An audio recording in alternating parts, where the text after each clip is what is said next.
Mga bagay na nagsisimula sa titik S. Kung bago ka pa lang sa aking channel, ay i-click mo ang subscribe at i-click mo na rin ang bell button para ma-notify ka sa mga bagong videos ko. Magandang umaga mga bata! Handa na ba kayo ngayon sa ating panibagong aralin? Ano nga? Okay, dahil handa ka na, bago tayo magsimula sa ating aralin para sa araw na ito, ay kinakailangan natin ng gabay ng ating Panginoon. Kaya ngayon, ay samahan mo ko upang tanggapin ang ating basbas galing sa itaas, galing kay Jesus. Okay ba? Okay, simulan na natin magdasal at manalangin. Sa ngalan ng Ama, ng Anak, ng Espiritu Santo. Amen. Panginoon, marami pong salamat sa mga biyayang ipinagkaloob mo sa amin sa araw-araw. Gabayan mo po kami sa aming pag-aaral at sa bawat gawaing aming gagawain. Hilumin mo nawa ang sakit na lumalaganap ngayon sa buong mundo at panatilihin mo kaming ligtas sa kapahamakan. Hinihiling po namin ito sa ngalan ng iyong anak na si Jesus. Amen. Sa ngalan ng Ama, ng Anak, ng Espiritu Santo. Amen. O ngayon naman mga bata ay tapos na tayong manalangin.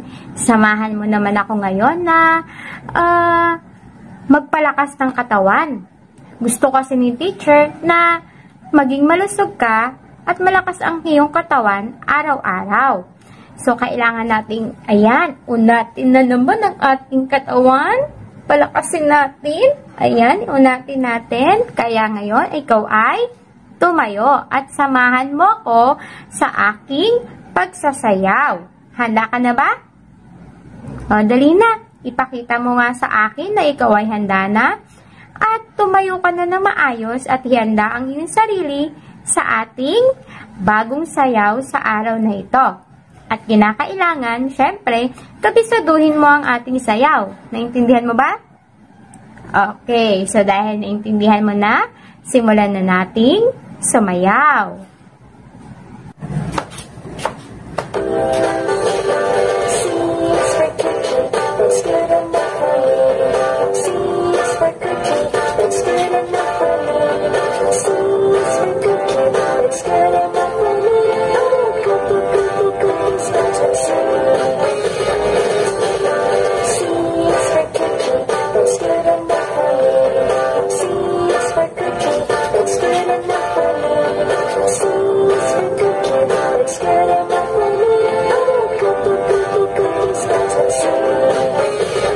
So ngayon naman mga bata ay ihanda natin ang ating sarili sa ating panibagong aralin sa araw na ito. Pero syempre bago tayo magsimula sa ating aralin ay gawin natin ang ating daily routine. Handa ka na bang gawin ito? Kung ikaw ay handa na, simulan na natin.